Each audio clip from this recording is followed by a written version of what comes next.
Buenas tardes a todos y a todas. Bienvenidos una tarde más a una clase de Máster D. En este caso tenemos que terminar el sentido del oído, que no lo vimos el otro día, y hablaremos de patologías que afectan a los órganos de los sentidos y a los sentidos. Os recuerdo, como siempre, que por favor, si tenéis cualquier duda, lanzármela a través del chat y yo las iré contestando tan pronto las vea.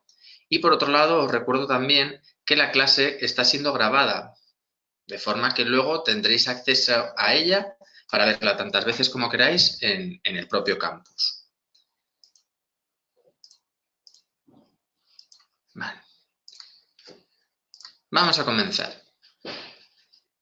A nivel de introduciendo un poco lo que vimos el otro día a nivel de los sentidos, os recuerdo que existen una serie de mecanismos en nuestro cuerpo que van a ser sensibles a diferentes formas de energía, de forma que nos van a permitir relacionarnos con nuestro medio, saber qué está sucediendo en nuestro medio para nosotros poder reaccionar ante ese medio. Los sentidos van a ser las vías por las que accede la información del mundo real y afectan al sistema nervioso de las especies. Lo que veíamos el otro día, un estímulo externo se va a transformar en un impulso nervioso que irá hasta nuestro sistema nervioso central. Ahí lo procesaremos, veremos qué es lo que sucede alrededor y procesaremos una respuesta o no. Aquí nos dicen que el sistema nervioso maneja la información codificada, ¿vale? Esa información táctil, visual, auditiva, la transforman en un código, ¿vale? Y lo mandan al sistema nervioso central. Por lo que todos los estímulos deben traducirse en impulsos nerviosos. Esto ya lo hemos comentado. Vale. ¿Cuál sería el proceso? Los receptores sensoriales, ubicados en los órganos de los sentidos, captan un estímulo. Luz, sonido, presión, olor, sabor, lo que sea, ¿vale? Esto se codifica en un impulso nervioso, se manda al sistema nervioso central y allí se procesará. Esto imagino que no hay ningún tipo de duda. Así que continuamos con el oído, que era el último órgano de los sentidos que no nos dio tiempo de ver la semana pasada. Los oídos van a estar situados, van a ser dos órganos, es un órgano par, situado a ambos lados del cráneo y se encarga de captar todo lo que son estímulos acústicos, sonidos, ¿vale? Además, se va a encargar también de detectar los cambios de posición del propio cuerpo para participar, o mejor dicho, influir muy directamente sobre el equilibrio de la persona. Por lo tanto, el órgano del oído no solo se encarga de escuchar, sino también de todo lo que tiene que ver con equilibrio. En cuanto a la estructura del oído, lo vamos a dividir en tres partes. Un oído externo, un oído medio y un oído interno. Luego ya veremos, cuando hablemos de patologías, que en función de en qué zona tengamos un problema, hablaremos de pérdida auditiva por unas causas o por otras. Vamos a empezar por la parte del oído externo. El oído externo va a ser toda la parte que nosotros vemos por fuera y el conducto hasta la zona del tímpano. Va a estar formado por el pabellón auditivo u oreja, que va a ser toda esta estructura, formada por cartílago, ¿vale? Recubierto de piel y que lo que hace es captar las ondas sonoras que hay a nuestro alrededor y dirige esas ondas hacia el conducto auditivo externo. Lo encontraréis abreviado como CAE. Esto sería el pabellón auditivo.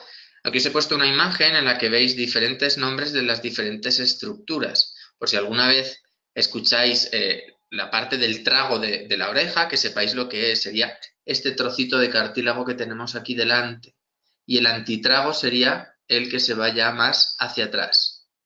¿Vale? Son ejemplos. Aquí os lo dejo, por si tenéis curiosidad, como va a estar grabado, podréis ver todos los nombres. Después tenemos un conducto auditivo externo, el CAE, que hemos dicho. Miden más o menos unos 2,5 centímetros y penetra en el interior del hueso temporal. En la parte externa vamos a tener pelillos. ¿Para qué? Para retener todas aquellas sustancias y moléculas que quieran penetrar en nuestro oído. Así evitamos la acumulación de sustancias y también evitamos las infecciones. Además tenemos también glándulas sebáceas. Estas glándulas sebáceas lo que hacen es generar la cera, el cerumen, ¿vale? De forma que participa también en la expulsión de todas estas sustancias que intentan entrar en nuestro oído. ¿Cuál es la función de este CAE, de este conducto auditivo externo? Conducir estos impulsos, estas ondas sonoras, mejor dicho, hacia la zona del tímpano, que sería el final del oído externo. El tímpano va a ser una membrana, como si fuera la piel de un tambor, que cuando llega el sonido la hace vibrar, ¿vale? Y esa vibración será la que transmitiremos hacia el interior del oído, hacia la parte del oído medio.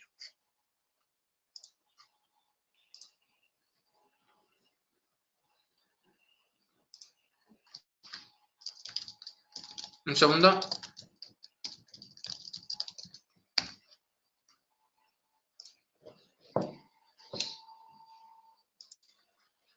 Que estaba contestando una duda. Pasamos al oído medio. El oído medio va a ser una cavidad llena de aire, delimitada por un lado por el tímpano y por otra por una lámina ósea con dos orificios, ¿vale? El oído medio va a ser esto. Vamos a tener una cavidad aérea que va desde el tímpano, que era esa membrana tipo tambor que hemos dicho, y que llega hasta una lámina ósea con dos orificios, una ventana oval y una ventana redonda. ¿Vale?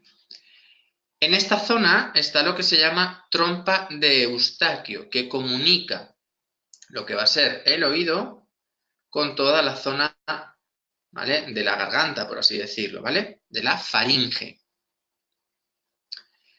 Comunica, lo dice, con la porción nasal de la faringe y se encarga de igualar la presión a ambos lados del tímpano. Seguramente nos ha pasado que hemos viajado o hemos montado un avión o hemos subido una cuesta en un coche y de repente notamos como si los oídos, ¿vale?, perdieran la audición, una sensación de embotamiento del oído.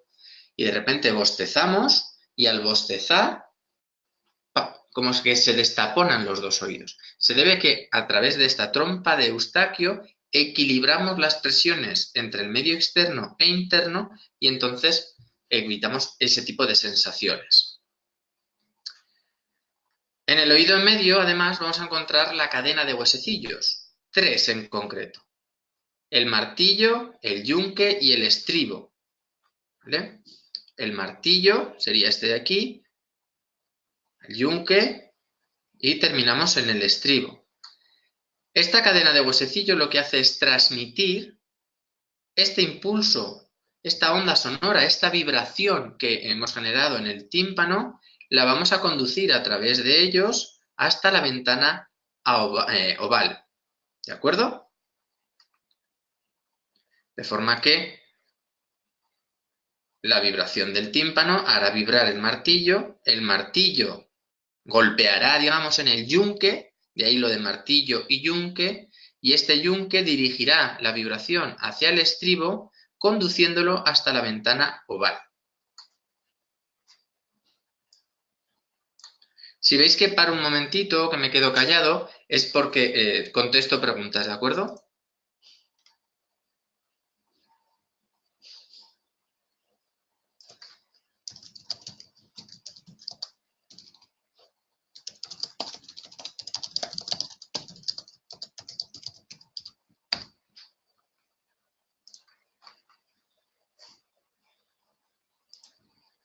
Vale. Y llegamos a la última parte, que sería la parte del oído interno. El oído interno va a estar en el interior del hueso temporal y está formado por un laberinto óseo, ¿vale?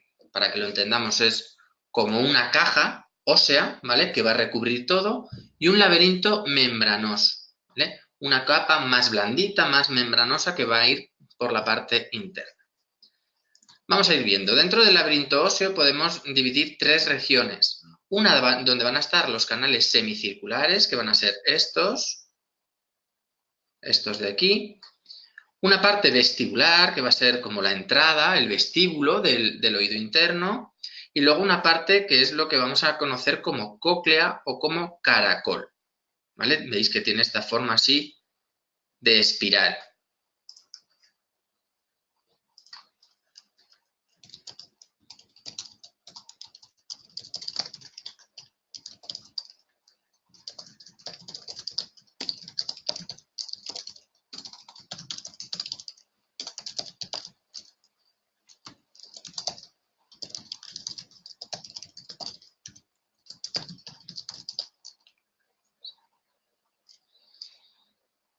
Un segundito, por favor.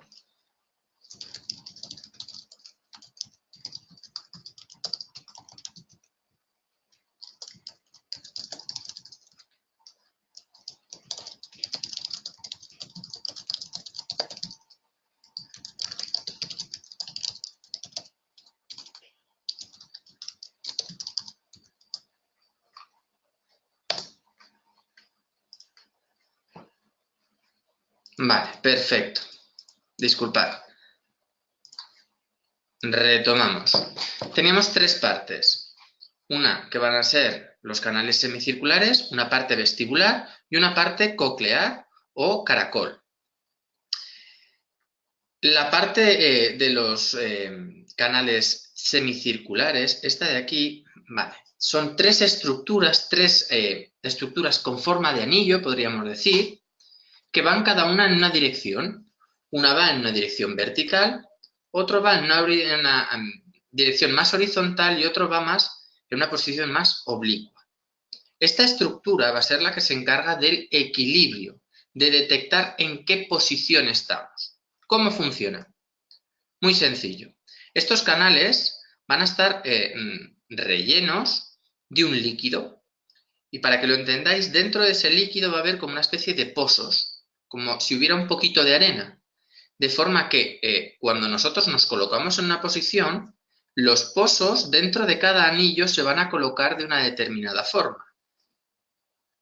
La información que manda cada anillo a nuestro cerebro determina en qué posición estamos, de forma que cuando nosotros estamos tumbados, esa arena estará colocada en una determinada posición en cada uno de estos anillos, ¿vale? Y el cerebro interpretará que estamos tumbados. Cuando nos ponemos de pie, esa arena se desplaza por los anillos, se coloca en otra posición y el cerebro interpreta que nosotros estamos colocados en esa determinada posición. ¿Entendido? Algo importante a nivel del caracol, vamos a encontrar lo que se llama órgano de Corti, ¿vale? El órgano de Corti va a ser el responsable de la audición, ¿de acuerdo? ¿Cómo funciona esta audición? Bueno, pues el impulso, ¿vale? La vibración que llegaba hasta la ventana oval, os recuerdo dónde estaba la ventana oval, estaba aquí, ¿vale? Ese impulso que llegaba ahí se va a transmitir a lo largo de lo que es el caracol. Y dentro del caracol vamos a tener como unos pequeños pelitos que detectan la vibración. De forma que nosotros cuando damos aquí un golpe, esa vibración se transmite por un líquido de forma que se llega hasta un punto, estimulando todos los pelitos que van por toda esa zona. En función de hasta dónde llega la estimulación, detectamos que los sonidos son más graves o más agudos.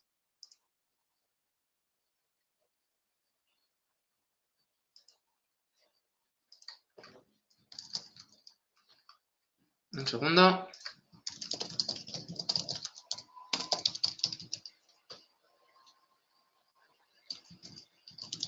Bueno, esta la puedo contestar. Me dicen que, hablando del tema de los canales semicirculares, me dicen, hace como un nivel. Efectivamente, los niveles que se utilizan en las obras, en los que te dicen con una burbujita de aire si está más recto, si no está recto, vendría a ser un símil bastante parecido con lo que hacen los canales semicirculares. La unión de la información de cada canal le da al cerebro una información de cómo estamos colocados. Muy bien. Lo dicho, en función de la vibración, hasta dónde llegue la vibración en este caracol, detectaremos el sonido como más agudo o más grave. Y luego tendríamos otra estructura por dentro, ya hemos dicho que sería el laberinto membranoso. Está ubicado en el interior del caracol y está formado por 3 conductos llenos de líquido o endolinfa. ¿Vale? Aquí los tenemos. La rampa coclear, sería esta de aquí, la tenemos ahí. La rampa timpánica, esta de aquí. Y la rampa vestibular. ¿Vale? Simplemente que sepáis que hay 3. No hace falta que profundicemos mucho más en ellas. ¿Dudas acerca de cómo funciona el oído? Haciendo así un repaso general. Tenemos un oído externo que recoge las ondas, las conduce a través de un conducto hasta el tímpano. Tenemos un oído medio que va del tímpano hasta la ventana oval. Lo que hace es transmitir a través de la cadena de huesecillos las vibraciones del tímpano. Por cierto, no os he comentado, porque no me ha dado la ventana oval, pero la ventana redonda, ¿para qué sirve? Pues muy sencillo, cuando yo golpeo aquí, si yo golpeara, crearía una presión en el interior del oído interno que si no se liberara podría provocar problemas en las estructuras internas. De forma que cuando yo golpeo aquí, en función de la presión que le meto al oído interno, esta membrana cede para aliviar la tensión. Digamos que lo que hacen es equilibrar la presión y la tensión que vamos a generar en el oído interno. Y finalmente teníamos un oído interno con un laberinto óseo, una estructura ósea y una parte membranosa. Estructuras importantes. Los canales semicirculares, en los que vamos a encontrar esa arenilla que nos va a decir en qué posición estamos, una parte vestibular, ¿vale? Y una zona de caracol, ¿vale? O cóclea, en la cual va a haber una serie de como pelitos que van a ser los receptores reales de los sonidos, de forma que a mayor número de pelitos estimulados y en función de hasta dónde llegue la estimulación, detectaremos unas ondas sonoras como un tipo de sonido o como otro. ¿Visto todo lo que es el oído? ¿Alguna pregunta?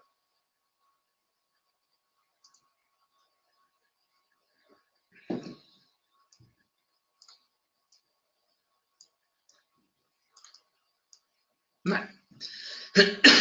Viendo que no hay ninguna pregunta, pasamos a la parte de patologías de estos sentidos. Y vamos a empezar por el tacto. Vamos a hablar de las patologías más comunes y más básicas.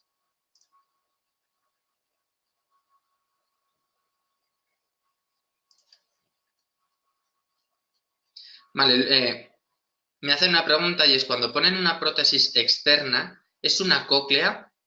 Cuando a ti te ponen una prótesis, es algo que sustituye a una parte de tu cuerpo deficitaria. Cuando a ti te ponen una prótesis, normalmente es un implante coclear, algo que sustituye a tu cóclea y que lo que hace es detectar los sonidos por fuera y mandar un estímulo eléctrico para que el cerebro sea capaz de reconocer los sonidos. En este caso, una prótesis sí sería un implante coclear.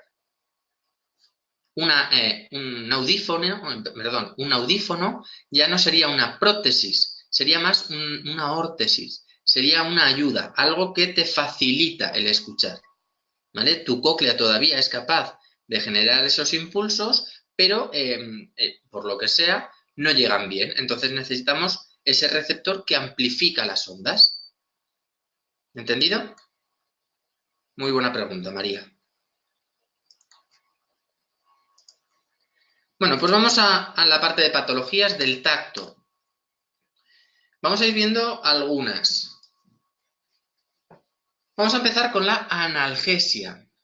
Una analgesia, cuando se habla de un analgésico, una analgesia es cuando se disminuye el dolor. En este caso, cuando se habla de una analgesia es la ausencia completa del dolor en una zona afectada.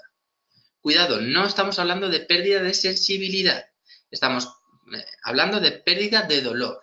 Tú a lo mejor puedes tocar y puedes sentir, pero sin embargo te pinchan y no te duele, ¿vale? No se perciben, ahí os lo pongo, los estímulos dolorosos. Eso es una analgesia. Pensar un poco. Cuando a nosotros nos duele algo, ¿qué tomamos? Un analgésico para reducir el dolor.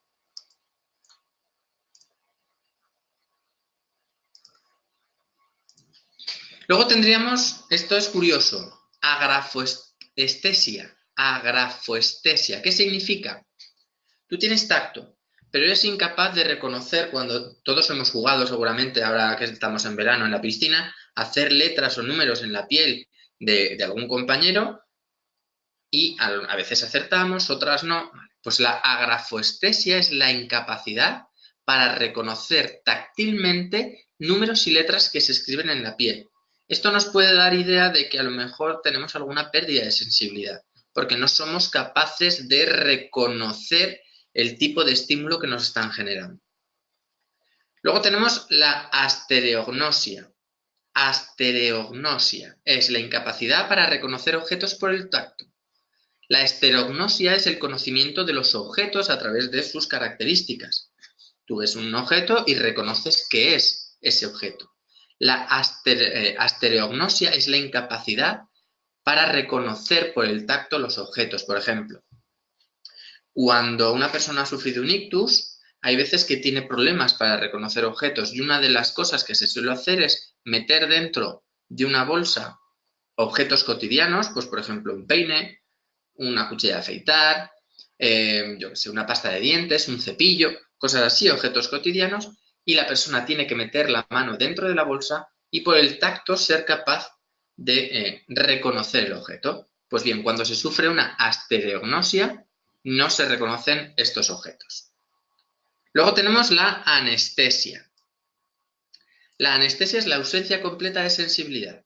No es que no detectes el dolor, es que no notas ni temperaturas, no notas ni siquiera presión, no notas caricias, no notas nada. Es como si la pierna o el brazo o la zona afectada fuera de corcho, como si no fuera tuya. Luego tenemos la anafia. La anafia es la disminución de la capacidad para percibir los estímulos táctiles, ¿vale? Cualquier estímulo táctil no lo detectas con facilidad, ¿vale? Algunos tendrán que ser más agresivos, otros a lo mejor los notas pero muy poquito, tienes dificultad para percibir los estímulos táctiles. Luego tenemos la alodinia, que es la percepción dolorosa ante un estímulo mecánico o térmico que en condiciones normales es indoloro. Por ejemplo, una simple caricia, una persona que sufra alodinia, una caricia, el roce de una sábana, por ejemplo, para dormir, lo puede detectar como un estímulo doloroso. Más patologías del tacto. Pues tendríamos la hiperestesia. Si antes hemos hablado de la hipoestesia y hemos dicho disminución, perdón, no lo hemos nombrado, que lo tengo aquí. Ya que lo he nombrado, hipoestesia es la disminución de la capacidad para registrar los estímulos táctiles. Los noto, pero como muy apocado. Los registro en menor medida. Entonces, la hiperestesia, ¿vale? Hipo e hiper significan lo contrario, ¿vale? Será el aumento exagerado de la sensación táctil, en el que cualquier estímulo se percibe de forma intensa. Antes hemos hablado de que detectábamos el dolor como de forma muy... Podíamos detectar el dolor como algo, con una caricia, detectar de repente mucho dolor. Pues la hiperestesia es que cualquier estímulo lo detectas de forma exagerada. El frío, el calor, la presión, el tacto, cualquier cosa de forma muy exagerada. Luego tenemos la hiperafia. La hiperafia va a ser el aumento de la capacidad para percibir estímulos táctiles. Estás como muy activado y tu piel muy sensible para percibir cualquier cosa. Notas hasta el más mínimo cambio. La hipoafia, la disminución de esta capacidad para percibir los estímulos táctiles. Es como si la piel no fuera capaz de recibir o de procesar todos los estímulos. Luego tenemos la hiperalgesia. La hiperalgesia es el aumento de la sensibilidad al dolor, de forma que a ti te hacen un estímulo doloroso, algo que de forma normal nos dolería, pero tú lo detectas como si fuera el mayor de los dolores. Por ejemplo, que te pinches con una chincheta y tú sintieras como que te están cortando el brazo, ¿vale? Estamos sintiendo un estímulo doloroso como algo muchísimo más doloroso de lo que en principio es. Y tendremos también la hipoalgesia. La hipoalgesia va a ser lo contrario, disminución de la sensibilidad dolorosa. Un estímulo que es doloroso, tú lo detectas como dolor, pero más bien es una molestia. No lo notas tan doloroso como debería ser. Pues, por ejemplo, que tú te estés pinchando con algo y sí que notas el pinchazo, pero no te produce dolor. Es una sensación más como de molestia. Sé que son muchos términos y que algunos son muy parecidos entre ellos a nivel de definición, pero bueno, si os quedáis con 4 o 5, por mi parte ya satisfecho. Me preguntan, ¿en pacientes con fibromialgia es frecuente una hiperalgesia? Sí, no solo hiperalgesia. Tú puedes tener una hiperestesia, una hiperalgesia, pero también puedes tener, perdona que se me ha movido, ¿vale? Puedes tener problemas de anestesia, puedes tener cualquier problema. Ahí. ¿Vale? Lo más característico es que efectivamente se tengan sensaciones de mucho dolor ante cualquier estímulo. Por eso podemos hablar de hiperalgesia, pero también podemos hablar de hiperestesia. ¿Vale? Todo lo recibimos de forma muy intensa. Perdonad que se me está volviendo un poco loco esto. Luego hay una compañera que también nos dice que pueden sufrir alodinia. Efectivamente, cualquier sensación, aunque no sea dolorosa, esos pacientes la pueden detectar como algo doloroso. De hecho, es muy característico que cuando están en la cama, el roce de una sábana les pueda molestar. Lo detecten a lo mejor no como doloroso, pero sí como molesto.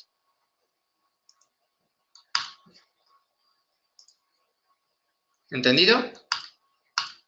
Una vez que hemos visto el tacto, vamos a pasar a la vista. Mejor que el ojo, he puesto así, pero esto es una rata. Tendríamos que hablar de la vista. Vamos a hablar de patologías que pueden afectar a la vista. La primera van a ser las cataratas. Las cataratas es cuando el cristalino se vuelve opaco, ¿vale?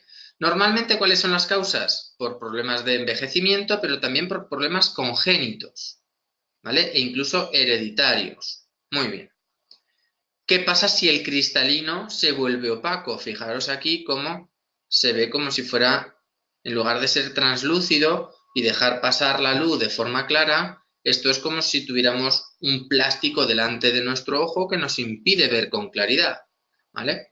Vamos a ver de forma turbia o borrosa, ¿vale? Esto nos va a provocar una distorsión de la imagen y una visión deficiente de día, pero sobre todo de noche. Si esto no se trata, las cataratas, terminas con ceguera normalmente, o pueden llegar a producir ceguera. El tratamiento para quitar las cataratas siempre es quirúrgico. Luego tenemos la miopía. La miopía es lo que normalmente se habla como cortos de vista. Son las personas que en distancias cortas ven muy bien, no tienen problemas visuales, pero en cuanto tienen que ver algo que está a lo lejos, empiezan a ver borroso, no son capaces de ver bien. ¿Vale? Es lo que se llama vista corta. Hay dificultad para ver los objetos de lejos y se debe a un alargamiento, ¿vale?, de esta parte, ¿vale? Ahí os lo he puesto mal, perdonad, disculpar. Se produce... Ya perdonaréis que hoy estoy teniendo problemas con la plataforma. Se debe a un alargamiento de las estructuras que hacen que el foco, ¿vale?, es un alargamiento del foco de forma que no coincide en la zona de la fóvea donde tendría que impactar sobre el nervio óptico para llevar la información hacia el cerebro, sino que el foco, si os fijáis, se produce ahí. En lugar de verse la imagen aquí, que es donde se tendría que ver, ¿vale?, se ve aquí, aquí es donde está más clara. No sé si habéis jugado alguna vez con una lupa y veis la imagen y veis que hay un punto en el cual se ve de maravilla, pero conforme alejáis o acercáis, hay veces que se puede distorsionar, ¿vale? Pues esto sería lo mismo. Aquí tenemos un problema en la zona del cristalino, de forma que el enfoque se produce a esta altura. por lo tanto la imagen llega aquí de forma distorsionada. Las imágenes de lejos.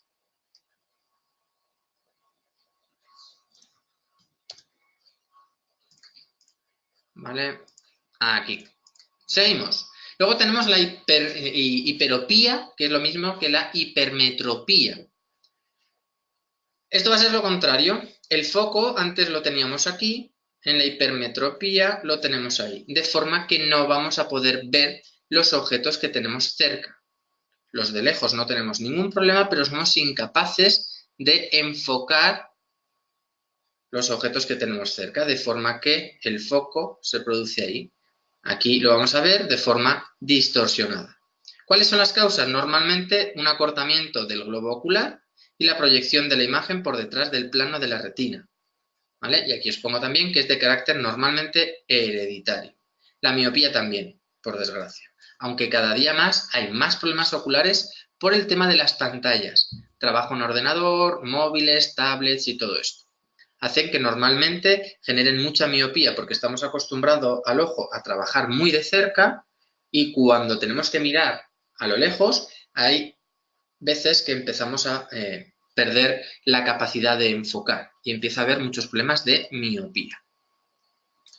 Luego tenemos el astigmatismo. El astigmatismo no es que el foco se produzca a una zona distinta o por delante o por detrás de donde debería, sino que se produce aquí una deformación, de forma que el foco se produce de forma simétrica, que se suele decir. Hay una curvatura desigual de los medios refulgentes del sistema óptico ocular, en el cristalino sobre todo, ¿vale? Pero también puede ser por un problema en la córnea, de forma que al entrar la imagen se distorsiona, ¿vale? Como está, no es igual, no es toda la superficie igual, no está regular, está deformada, se distorsiona la imagen. Aquí os pongo la causa, puede ser una alteración de la curvatura de la córnea, aunque también puede estar producida por el cristalino, esas dos estructuras. ¿Qué va a producir? Una visión distorsionada, que dependiendo de la superficie que se vea afectada, puede ser en que el enfermo no vea bien de lejos, lo que se llama hastión miópico, o de cerca, hastión hipermetrópico. ¿De acuerdo? Astigmatismo, una deformación o bien de la córnea o bien del cristalino, de forma que la imagen se distorsiona. Al entrar ya distorsionada es imposible que la registremos de forma adecuada.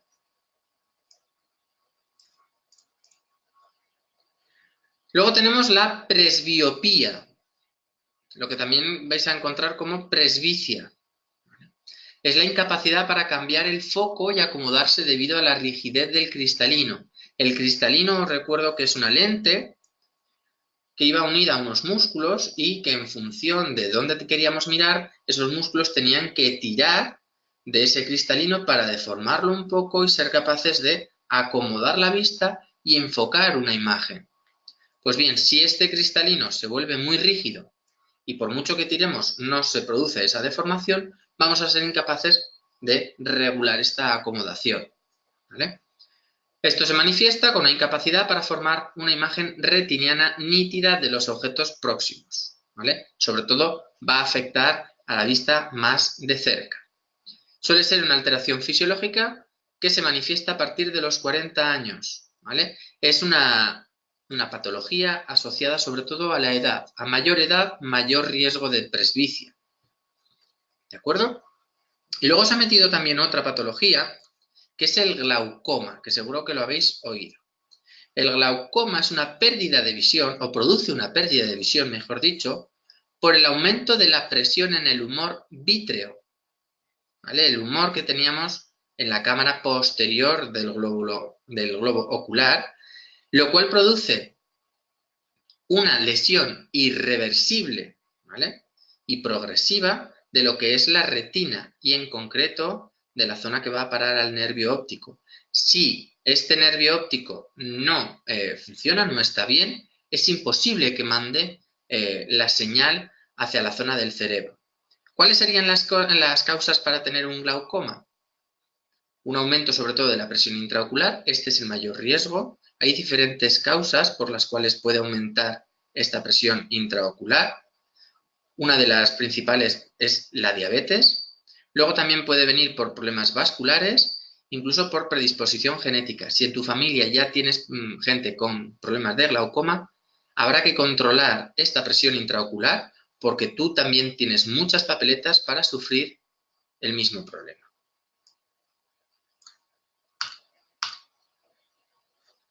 Vamos a pasar al oído. En el oído, sobre todo, vamos a hablar de las hipoacusias. Vamos a tener las pérdidas de audición. Vamos a oír menos de lo normal. Vamos a diferenciar dos tipos de hipoacusia. Hipoacusia de transmisión y la hipoacusia de percepción. A grandes rasgos, la de transmisión va a ser cuando ese sonido que hemos dicho que tiene que llegar al tímpano, que el tímpano vibra, el resto de cadena de huesecillos transmiten la vibración hasta lo que sería la zona del oído interno. Va a haber algo en todo este trayecto que va a impedir que se continúe esa vibración. De forma que no se transmite la onda hasta el órgano de Corti. Y luego tenemos la hipoacusia de percepción. Es cuando el sonido entra, llega hasta las estructuras que tiene que llegar, funciona todo con normalidad, pero no somos capaces de percibir esa señal y transmitirla. ¿De acuerdo? Entonces, la hipoacusia de transmisión se produce cuando hay un obstáculo en el tramo del oído externo, tímpano o bien en el oído medio. Cuando hay un problema en toda esta estructura, en toda la zona que se tiene que transmitir el sonido, ¿vale? De forma que se entorpece la transmisión de los estímulos sonoros. Por ejemplo, si yo tengo un tapón de cera, tengo ahí un tapón que va a hacer que cuando llegue el sonido, en lugar de hacer vibrar el tímpano, ¿vale? Digamos que me va a reflejar mucho ese sonido el propio tapón, de tal forma que el tímpano vibrará, pero en mucha menor cantidad, de forma que vamos a escuchar mucho menos. Si tuviéramos un problema de luxación de uno de los huesecillos, todas las estructuras están, pero si no están unidos un hueso con el siguiente, por mucho que vibre uno, si al otro no le llega la vibración, no se va a transmitir el sonido. Por eso es una hipoacusia de transmisión. Aquí os pongo, sin embargo, el oído interno siempre permanece sano, por lo que puede oír si se aplica el sonido directamente sobre él. Se pueden utilizar audífonos para ampliar el sonido, aunque también tiene tratamiento quirúrgico. Esto en función de cuál sea la causa, ¿vale? Si es un problema en el oído externo, muchas veces con poner un audífono, que es lo que os digo aquí, sería más que suficiente. Si ya hay un problema más interno, puede intervenir una intervención quirúrgica, pues para arreglar el problema que tengamos dentro. Muy bien. Luego nos pasamos a las hipoacusias de percepción. Las hipoacusias de percepción ya están en el oído interno. ¿Por qué? Porque es el encargado de registrar estos impulsos sonoros. Puede estar causado por un traumatismo cráneoencefálico, por ejemplo, o un problema degenerativo o una enfermedad, ¿vale? Normalmente, aquí os lo pongo, cuando la persona llega al médico o acude al médico porque empieza a decir que no oye, ya la lesión, si es una hipoacusia de percepción, suele ser irreversible, se suele llegar tarde. En el caso de disfunción coclear, ¿vale? En el caso de que no nos funcione el caracol, lo que se coloca es un implante coclear, que lo que hace es detectar ese sonido y directamente lo transforma en un estímulo nervioso que lo mandará hacia el cerebro para percibir los sonidos, ¿vale? En estos casos, si el problema está en la cóclea, por mucho que te pongan un audífono y por mucho que te aumenten el sonido, si tú por dentro no eres capaz de registrarlo, de percibirlo, no servirá de nada. Por lo tanto, en función de cuál sea el tipo de hipoacusia, la solución será o bien un implante coclear en la de percepción, o bien un audífono cuando es un problema de transmisión. Y luego tenemos también aquí, os lo he metido, la presbiacusia, os lo he metido dentro de las hipoacusias de percepción. ¿Por qué? Porque es una forma de hipoacusia de percepción asociada al envejecimiento. Estos pelitos que os he comentado antes que estaban dentro del oído, conforme vamos creciendo y nuestro cuerpo empieza a degenerar, vamos perdiendo pelitos. De forma que no es que no funcione, sino que tenemos menos elementos o menos órganos para detectar el sonido y vamos perdiendo audición. ¿De acuerdo? Vamos percibiendo menos los sonidos, aunque el sonido llegue hasta donde tiene que llegar. Aquí lo tenemos una imagen con un oído externo, hasta aquí, oído medio sería toda esta zona y esto sería el oído interno. Cuando el problema está desde aquí hacia afuera, desde oído interno hacia afuera, vamos a tener una hipoacusia de transmisión o de conducción, ¿vale? Porque haya un problema en la conducción o en la transmisión de este sonido a través de estas estructuras. Y cuando el problema está ya en la parte del oído interno, va a ser una hipoacusia de percepción. También lo vais a encontrar con el nombre de neurosensorial. ¿De acuerdo? Luego tenemos mixtas. Tú puedes tener también un problema en la parte del oído externo o oído medio y también un problema en la parte del oído interno. ¿Dudas hasta aquí? ¿No? Y pasamos al olfato. Perdón. Ahí, el olfato. El olfato. Vamos a ver diferentes problemas. Por un lado tenemos la hiposmia y la anosmia. Hipo significa menos y a normalmente es que no hay, digamos. Hiposmia. Perdón. Hiposmia va a ser la disminución del olfato y la anosmia la pérdida total del olfato, ¿vale? Hiposmia cuando olemos menos y la anosmia cuando no olemos, cuando no somos capaces de oler. Muchas veces acompañada de trastornos del gusto, disgeusia, ¿vale? Vas a percibir de menos o no vas a percibir los sabores. Si recordáis el otro día, hablábamos de que el sentido del gusto y el del olfato están íntimamente unidos, de forma que si nosotros nos tapamos la nariz y cerramos los ojos, seguramente no seamos capaces de diferenciar sabores como el zumo de naranja y el café. ¿Vale? Aunque nos los den a la vez, no seamos capaces, porque interviene mucho el olfato a la hora de tener el gusto. ¿Causas para tener problemas de este estilo, de pérdida del olfato? Pues, por ejemplo, falta de permeabilidad de las vías aéreas, que perdamos esa permeabilidad, alteraciones de las mucosas nasales, eritemas, edemas, atrofias. Por problemas infecciosos, ¿vale? Cuando tenemos muchos mocos, ¿vale? Cuando estamos con una rinitis, no olemos igual, olemos menos, ¿vale? De hecho, decimos, te dan a oler una colonia y dices, es que no me huele a nada, porque llevo la nariz tapada. Alteración de los senos adyacentes, los senos paranasales, ¿vale? Que tenemos alrededor de la nariz, ¿vale? Cuando esto se ve alterado, por ejemplo, con una sinusitis, también puede dar problemas a la hora de oler. Enfermedades sistémicas como la enfermedad de Addison, esto es un problema a nivel hormonal. Los embarazos, también hay veces que producen alteraciones a nivel del olfato. El tener pólipos. Si tú tienes un pólipo y te tapona, recordar que el olfato está en la parte superior, por encima del cornete superior. Si tenemos, por ejemplo, algo que nos lo tapona, como un pólipo, lo que hace es que el aire entra en nuestra nariz, pero no llega hasta la parte superior, hasta la parte del techo, que es donde nosotros tenemos el sentido del olfato. Si no llegan ahí las partículas olorosas, es imposible que las detectemos. Luego tenemos la hiperosmia. Hiper es aumento, entonces va a ser la exacerbación del sentido del olfato. Vamos a sentir los olores como muy exageradamente, cualquier olor, ¿vale?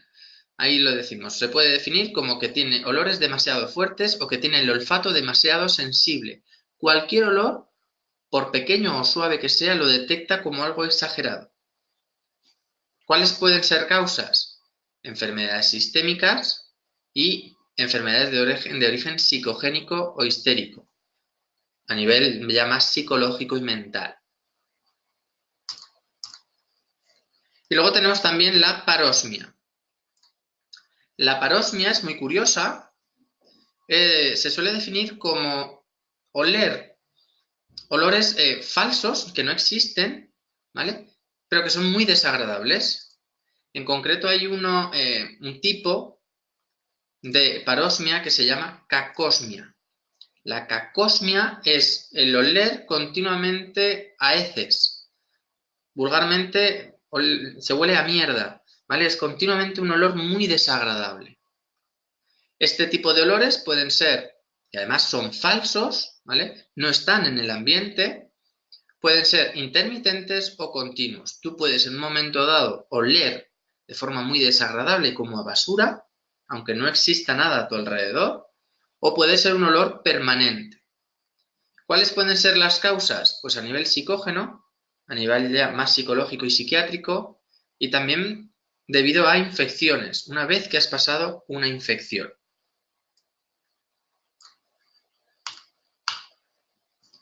Y terminamos con el sentido del gusto.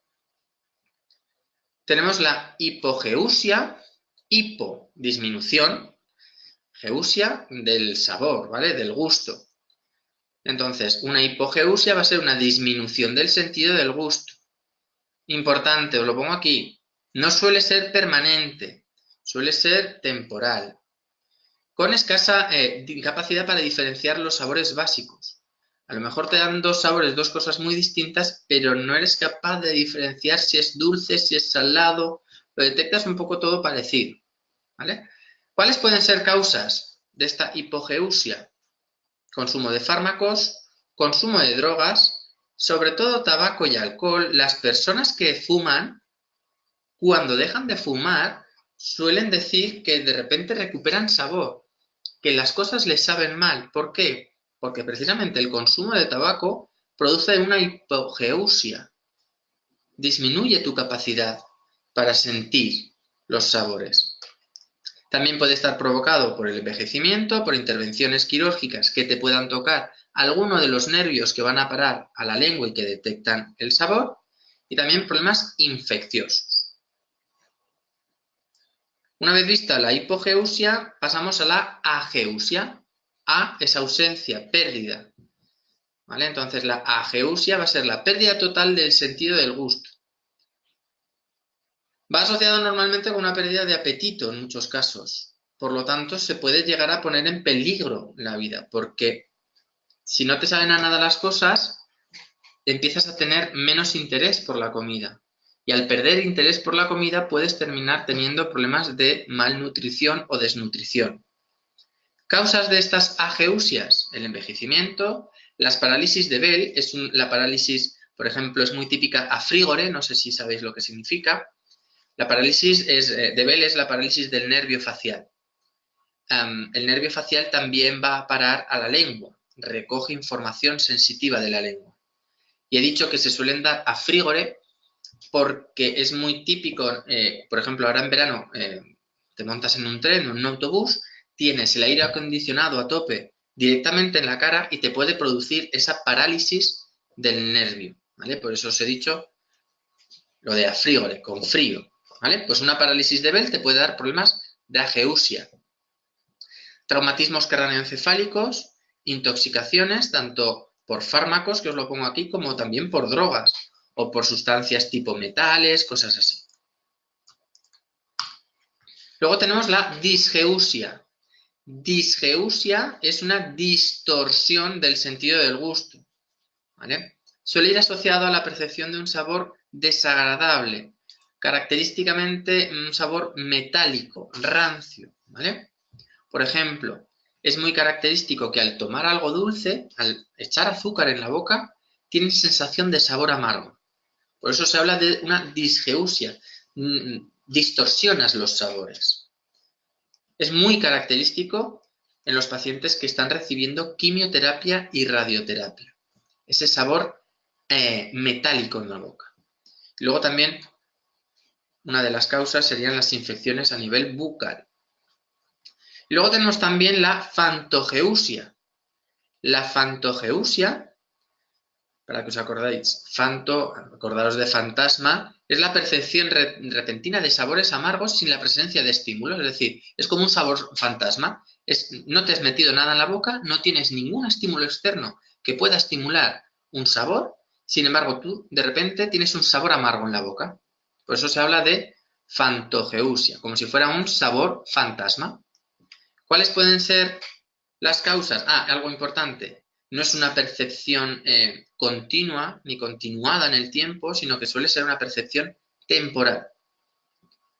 ¿Cuáles son normalmente las causas? Lesiones de la cuerda timpánica. La cuerda timpánica lleva información nerviosa de los sabores hacia el cerebro. Por lo tanto, si esta cuerda se ve afectada, ya tenemos alteraciones en la percepción de los sabores. Pero también puede estar provocado por tumores y por consumo de drogas. Y luego tenemos también la hipergeusia. Si antes hemos hablado de la hipo, ahora vamos a hablar de la hipergeusia. Hiper es aumento, por lo tanto va a ser el aumento exagerado del sentido del gusto. Es gente que cualquier sabor lo detecta por pequeño que sea, ¿vale? Tiene como una especie de sentido del gusto exagerado. ¿A qué se suele deber? A que en la lengua tiene más papilas y más botones, corpúsculos linguales, tiene más receptores en la lengua que son capaces de detectar los sabores.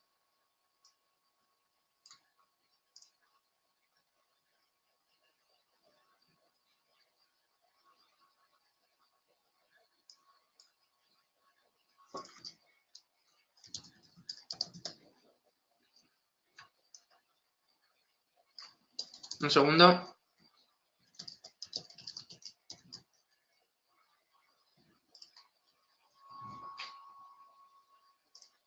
Me está diciendo una compañera que un amigo suyo tuvo fantogeusia siendo buzo por problemas con el tímpano.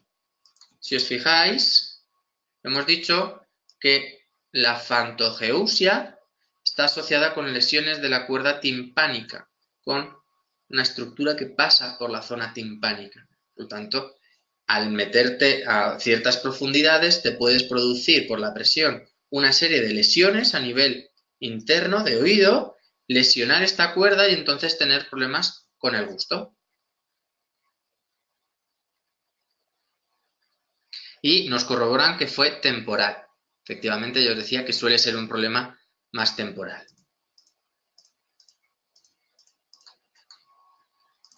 Muy bien, pues una vez que hemos visto la hipergeusia, es el momento de que si tenéis alguna duda, me la lancéis a través del chat. O bien con el sentido del oído, o bien con las patologías que hemos ido viendo. Sé que hay un montón, que los nombres son difíciles. Incluso a mí alguno ya habéis visto que me atascaba a la hora de decirlo. Os recuerdo que la clase está grabada, por lo tanto vais a poder ver la clase tantas veces como queráis. Imagino que toda la información no la vais a retener, ni la habéis podido apuntar, pero vais a tener acceso a ella. ¿No tenemos ninguna pregunta?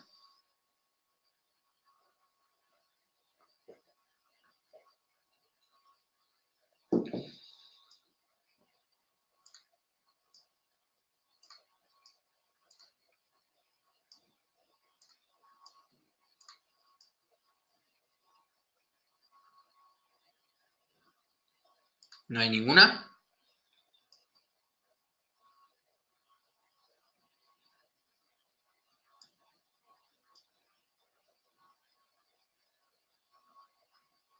Bueno, si no hay ninguna pregunta, simplemente agradeceros como siempre vuestra asistencia. Espero que la clase de hoy os haya servido para aclarar algún concepto o para descubrir alguna cosa. Os recuerdo, porque me lo preguntan, que si se podrá ver de nuevo esta clase, porque ha habido gente que se ha incorporado a mitad. Sí que se va a poder ver esta clase en el campus, la tendréis colgada y tendréis acceso a ella para verla tantas veces como queráis. Lo dicho, si os ha servido de algo, yo ya me doy por satisfecha, ¿vale? Me dicen que ha sido más amena que la del otro día, sí. Normalmente la parte anatómica suele ser más densa y la parte patológica nos suele gustar más, le vemos más aplicación, nos resulta más curiosa. Hombre, yo no la llamaría terrible, como están diciendo, la del otro día, pero bueno, sí que suelen ser más densas las clases de anatomía que las de patología. Y lo dicho, si os ha servido para algo, yo ya me doy por satisfecho. Disculpar los problemas a nivel técnico que me saltaban las diapositivas en algunos momentos. Intentaré corregirlo para la próxima. Y nada, simplemente daros las gracias y emplazaros a la próxima semana que tendremos una clase nueva. El día 24. Así que nada, un saludo, muchas gracias de nuevo y que paséis muy buena semana. Hasta luego.